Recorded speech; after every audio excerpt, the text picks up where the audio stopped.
So you want to make it to World Series, don't you? Well, you're going to have to spend money, right? That's what everyone says.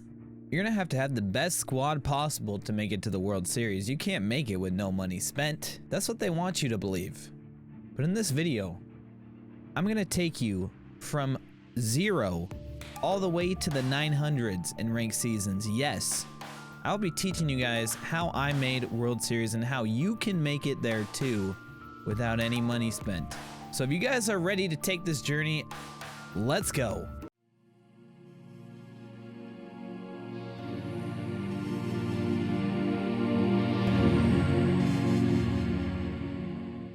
You may not understand completely, but the difficulty of ranked seasons does change depending on your rating. You guys are new to the game, you guys probably don't understand that.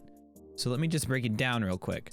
So from spring training, which is 0, all the way up to, let's call it 500. I've heard it's at 400, but let's just call it 500 for good measure. All gameplay is played on veteran. So you're gonna wanna invest in cards leading up to your 500 rating.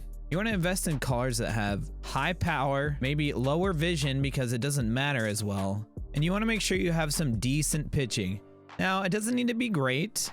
You can have a mix of silver and gold pitchers. It doesn't need to be that crazy. But after you reach 500, then the difficulty switches to All-Star. We'll call it 500 and maybe 400. Either way, the difficult thing about All-Star is that there's a lot of variability. There's a lot more CPU controlled outcomes. The pitch speeds are not as fast as it would be at the next difficulty. So maybe having a super fast pitcher doesn't help you as much. Maybe having more of the quirky little pitchers, such as a Corey Kluber, would help you a little more. Although I've heard Kluber does get hit around quite a bit in All-Star. And then once you reach 700, then that is Hall of Fame, and that's when things completely change and you need to do a complete offensive overhaul if you haven't done it already. Let's just break it down and I will show you the squads that I use personally to get to those individual levels. All right, so for the squad to reach 500, from 0 to 500, this is the squad that I went with. So as you can see, a lot of these cards are obviously the free to get cards. You got Curtis Granderson, who's a player program card. You got Carlos Gonzalez, who's an evolution card. You got Ken Griffey Jr., who is in the flashback pack. And I ended up doing some face of the franchise cards. I definitely recommend doing that if you guys want to look at my face of the franchise rankings. 3 of them are here. I have more cards, but these are basically the 3 that I used during this run. And I also picked up Gary Sanchez, who again is in another flashback pack you get through XP rewards. Everyone on this squad, other than Max Muncy, you do not need to buy. And even so, Max Muncy is really cheap. And on the bench we have, again, you want to look at the high power, maybe lower vision guys. So Nelson Cruz and Yordan Alvarez are 2 awesome options. Trey Turner I got for speed. If you don't have Tatis, you can stick him at short. He does okay. His fielding's not great, so just got to keep that in mind. Mike Moustakas is also a great option. He does have higher vision, and you can stick him at second, first, and third. So he plays a little bit around the infield. And then again, if you guys have seen my video before, I got this card, this Luis Gonzalez, really solid option. That was with the Diamondbacks collection. All you had to do is get Ketel Marte. And with the market kind of crashing recently due to this flash sale, this is really attainable to get. For the pitching, I stuck a bunch of gold and silver guys. I also put in a couple diamond cards, but these cards are, again, cards you can grind for. So you have Kerry Wood, solid option. You have Mariano Rivera, who you get from, again, another pack in the XP reward. I got Amir Garrett, another player program. I got John Franco, who, again, you just get in a pack him. Invited Blue, you can also buy off the market. Sean Doolittle, another card you just buy off the market. He's sitting around 1,000 stubs. And then Mike Minor is the Royals collection. Again, this one is really cheap to do. I definitely would recommend it. For the starters, we have Castillo, Syndergaard, Oral Hershiser, Paxton, and Ohtani. Again, these cards are all relatively cheap. They all did very well for me. Oral Hershiser, I would say, is one of my favorites. James Paxton's okay. Ohtani, I really did like, because he did have a solid bat, so always keep that in mind. So this is the squad that took me over 500, starting at 0. And then we had to adjust a little bit, so I'll show you guys what I came up with for that. So the big differences with this lineup is I got Reggie Jackson once I reach Silver 1. I know you may not be up there yet, but if you are, I'd stick him up there. Again, if you have like a Ryan Sandberg, you can stick him at second and stick a better option out there. Again, you gotta increase the vision a little more, although it's not completely required at this point. So this is about the squad that I use, going from 500 to 700. But the big difference between this squad and the last one is the starting pitching. The starting pitching is definitely a little bit more important once you get to All-Star. We use Cy Young winner Corey Kluber. We used Oswalt from the first inning program, and then we also grinded for Blake Snell and Ohtani. Yes, this is a common thing, guys. So if you guys have not done it yet, I would definitely grind for these Face of the Franchise cards. They are amazing cards for team, no money spent. You cannot buy these cards. The only way to get these cards is to grind showdowns March, October. You can do some exchanges or play them in the game, but the most effective way is to do showdown. So that's what I did for a lot of these cards. Again, the pen is basically unchanged, and a lot of these cards, even John Franco and Vida Blue, they played very well in the All-Star difficulties. You just got to learn how they work and kind of get their delivery. Honestly, this squad should be good enough for you to get to at least 700. The big change between this squad and the last one is that we added Josh Bell at first and we added Eddie Matthews at third. This is just by playing the game. We got another Face of the Franchise card, and we got a new Evolution pack, so definitely got Eddie Matthews. He's a really solid card. We grinded for Juan Soto, and we also packed an Aaron Judge, but basically the squad is about the same. The difference is we also got a few more relievers, Charlie Morton and Aroldis Chapman. Dean Betances I also put here because he's another solid relief arm. Again, he has a lot of velocity, so that plays well. If there's a common theme for these guys, it's velocity. Okay, velocity, velocity, velocity. It matters, especially in Hall of Fame. I also wanted to point out that you should really keep in mind how many relievers you have of what sided arm. So for this team, for example, I have 3 lefties and 4 righties. That seems to do pretty well for me, but it is personal preference. So these are the cards I'm recommending, but if you're better with another card, then I would say go for it. Just know that these are the cards that help me get there. Another thing I wanted to mention was the Create a Player. This is a very easy option to grind for a good card at any position that you want.